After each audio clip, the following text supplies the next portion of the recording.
ನಮಸ್ತೆ ವೀಕ್ಷಕರೇ, ನಾಡು ನುಡಿ ನ್ಯೂಸ್ ಲೈವ್ಗೆ ನಿಮಗೆಲ್ಲ ಮತ್ತೊಮ್ಮೆ ಆತ್ಮೀಯವಾದ ಸ್ವಾಗತ. ವೀಕ್ಷಕರೇ, ಭಾರತೀಯ ರಿಸರ್ವ್ ಬ್ಯಾಂಕ್ ಈಗ ಬ್ಯಾಂಕುಗಳ ಖಾತೆಗೆ ಸಂಬಂಧಪಟ್ಟಂತೆ ಒಂದು ಹೊಸ ನಿಯಮವನ್ನು ಜಾರಿಗೆ ತಂದಿದೆ. ಯಾವುದೇ ಒಂದು ಬ್ಯಾಂಕಿನಲ್ಲಿ ಖಾತೆಯನ್ನು ಹೊಂದಿರುವವರು, ಅಂದರೆ ಸರ್ಕಾರಿ ಬ್ಯಾಂಕ್ ಆಗಿರಬಹುದು ಅಥವಾ ಖಾಸಗಿ ಬ್ಯಾಂಕ್ ಆಗಿರಬಹುದು, ಖಾತೆಯನ್ನು ಹೊಂದಿರುವವರು ಭಾರತೀಯ ರಿಸರ್ವ್ ಬ್ಯಾಂಕ್ ಜಾರಿಗೆ ತಂದಿರುವ ಈ ನಿಯಮವನ್ನು ಕಡ್ಡಾಯವಾಗಿ ಪಾಲನೆ ಮಾಡಬೇಕಾಗಿದೆ. ಇನ್ನು ಭಾರತೀಯ ರಿಸರ್ವ್ ಬ್ಯಾಂಕ್ ಜಾರಿಗೆ ತಂದಿರುವ ಈ ನಿಯಮವನ್ನು ಪಾಲನೆ ಮಾಡದೇ ಇದ್ದರೆ ಅಂಥವರ ಬ್ಯಾಂಕ್ ಖಾತೆಗಳನ್ನು ಮುಚ್ಚಲಾಗುತ್ತೆ.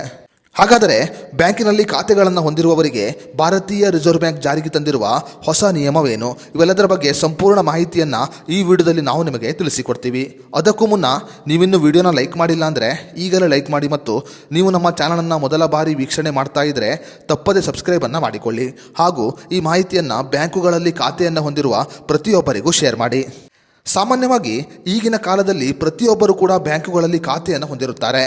ಕೆಲವರು ಒಂದೇ ಬ್ಯಾಂಕಿನಲ್ಲಿ ಖಾತೆಯನ್ನು ಹೊಂದಿದ್ದರೆ, ಇನ್ನು ಕೆಲವರು ತಮ್ಮ ವ್ಯವಹಾರದ ಉದ್ದೇಶದಿಂದ ಹಲವು ಬ್ಯಾಂಕುಗಳಲ್ಲಿ ಖಾತೆಯನ್ನು ತೆರೆದಿರುತ್ತಾರೆ. ಭಾರತೀಯ ರಿಸರ್ವ್ ಬ್ಯಾಂಕ್ ಜಾರಿಗೆ ತಂದಿರುವ ಈ ಹೊಸ ನಿಯಮ 2 ಅಥವಾ ಅದಕ್ಕಿಂತ ಹೆಚ್ಚಿನ ಬ್ಯಾಂಕುಗಳಲ್ಲಿ ಖಾತೆಯನ್ನು ಹೊಂದಿರುವವರಿಗೆ ವಿಶೇಷವಾಗಿ ಅನ್ವಯ ಆಗಲಿದೆ ಅಂತಲೇ ಹೇಳಬಹುದು. ಹೌದು ಸ್ನೇಹಿತರೆ, ಸಾಕಷ್ಟು ಜನರು 2 ಅಥವಾ 3 ಬ್ಯಾಂಕುಗಳಲ್ಲಿ ಉಳಿತಾಯ ಖಾತೆಯನ್ನು ತೆರೆಯುತ್ತಾರೆ.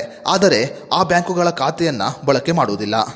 ಸದ್ಯ 2 ಅಥವಾ 3 ಬ್ಯಾಂಕುಗಳಲ್ಲಿ ಖಾತೆಯನ್ನು ತೆರೆದು ಆ ಖಾತೆಯನ್ನು ಬಳಕೆ ಮಾಡದವರಿಗಾಗಿ ಈಗ ಭಾರತೀಯ ರಿಸರ್ವ್ ಬ್ಯಾಂಕ್ ಹೊಸ ಆದೇಶವನ್ನು ಹೊರಡಿಸಿದೆ.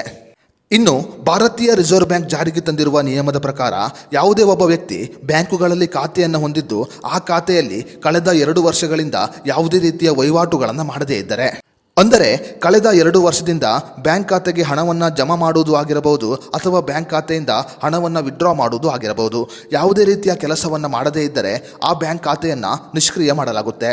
2 ವರ್ಷಗಳವರೆಗೆ ಒಂದು ಖಾತೆಯಲ್ಲಿ ಯಾವುದೇ ರೀತಿಯ ವಹಿವಾಟುಗಳನ್ನು ಮಾಡದೇ ಇದ್ದರೆ ಅಂಥ ಖಾತೆಗಳನ್ನು ನಿಷ್ಕ್ರಿಯ ಖಾತೆ ಎಂದು ಪರಿಗಣನೆ ಮಾಡಲಾಗುತ್ತೆ. 2 ವರ್ಷಗಳಿಂದ ವಹಿವಾಟು ಇಲ್ಲದ ಖಾತೆಗೆ ಬ್ಯಾಂಕಿನಿಂದ ಯಾವುದೇ ಸೇವೆಯನ್ನು ಒದಗಿಸಲಾಗುವುದಿಲ್ಲ. ಸೈಬರ್ ವಂಚಕರು ನಿಷ್ಕ್ರಿಯ ಖಾತೆಗಳನ್ನು ಬಳಸಿಕೊಂಡು ಇತರರಿಗೆ ವಂಚನೆಯನ್ನು ಮಾಡುತ್ತಿರುವುದು ಈಗ ಭಾರತೀಯ ರಿಸರ್ವ್ ಬ್ಯಾಂಕಿನ ಗಮನಕ್ಕೆ ಬಂದಿದೆ. ಈ ಕಾರಣಗಳಿಂದ ಭಾರತೀಯ ರಿಸರ್ವ್ ಬ್ಯಾಂಕ್ 2 ವರ್ಷಗಳಿಂದ ವಹಿವಾಟು ಇಲ್ಲದ ಖಾತೆಯನ್ನು ನಿಷ್ಕ್ರಿಯ ಖಾತೆ ಎಂದು ಪರಿಗಣಿಸುವಂತೆ ಎಲ್ಲ ಬ್ಯಾಂಕುಗಳಿಗೆ ಆದೇಶವನ್ನು ಹೊರಡಿಸಿದೆ. ಇನ್ನು ಬ್ಯಾಂಕ್ ಖಾತೆಯಲ್ಲಿ 5,000ಕ್ಕಿಂತ ಅಧಿಕ ಹಣವಿದ್ದು ಕಳೆದ 2 ವರ್ಷಗಳಿಂದ ಆ ಖಾತೆ ನಿಷ್ಕ್ರಿಯವಾಗಿದ್ದರೆ ಅಂಥ ಖಾತೆಯನ್ನು ಪ್ರತ್ಯೇಕವಾಗಿ ಆಡಿಟ್ ಮಾಡಲಾಗುತ್ತೆ. 2 ವರ್ಷಗಳ ಅವಧಿಯವರೆಗೆ ನೀವು ಖಾತೆಯಲ್ಲಿ ಯಾವುದೇ ರೀತಿಯ ವಹಿವಾಟುಗಳನ್ನು ಮಾಡದೇ ಇದ್ದರೆ ಯಾವುದೇ ರೀತಿಯ ಬ್ಯಾಂಕ್ ಸೇವೆಗಳು ಕೂಡ ಸಿಗುವುದಿಲ್ಲ. ಅಂದರೆ ATM ಸೇವೆ ಆಗಿರಬಹುದು, ಡಿಜಿಟಲ್ ಬ್ಯಾಂಕಿಂಗ್ ಸೇವೆ ಆಗಿರಬಹುದು, ಇಂಟರ್ನೆಟ್ ಬ್ಯಾಂಕಿಂಗ್ ಸೇವೆ ಆಗಿರಬಹುದು ಅಥವಾ UPI ಸೇವೆ ಆಗಿರಬಹುದು, ಯಾವುದೇ ರೀತಿಯ ಸೇವೆಯನ್ನು ಬಳಸಲು ಸಾಧ್ಯವಿಲ್ಲ. ಒಮ್ಮೆ ಖಾತೆ ನಿಷ್ಕ್ರಿಯವಾದರೆ ಮತ್ತೆ ಆ ಖಾತೆಯನ್ನು ಸಕ್ರಿಯ ಮಾಡಬೇಕು ಅಂದರೆ ನೀವು ಕೆಲವು ಅಗತ್ಯ ದಾಖಲೆಗಳನ್ನು ನೀಡಬೇಕಾಗುತ್ತೆ. ನಿಷ್ಕ್ರಿಯವಾದ ಖಾತೆಯನ್ನು ಸಕ್ರಿಯವಾಗಿ ಮಾಡಲು ನೀವು ಆಧಾರ್ ಮತ್ತು ಪಾನ್ ಕಾರ್ಡ್ ಸೇರಿದಂತೆ KYCಯನ್ನು ಮತ್ತೊಮ್ಮೆ ನೀಡಬೇಕಾಗುತ್ತೆ. ಅಷ್ಟೇ ಮಾತ್ರವಲ್ಲದೆ ನೀವು ಕಳೆದ 2 ವರ್ಷದಿಂದ ಏಕೆ ಖಾತೆಯನ್ನು ಬಳಸುತ್ತಿಲ್ಲ ಅನ್ನೋದಕ್ಕೂ ಕೂಡ ಉತ್ತರವನ್ನು ನೀಡಬೇಕಾಗುತ್ತೆ.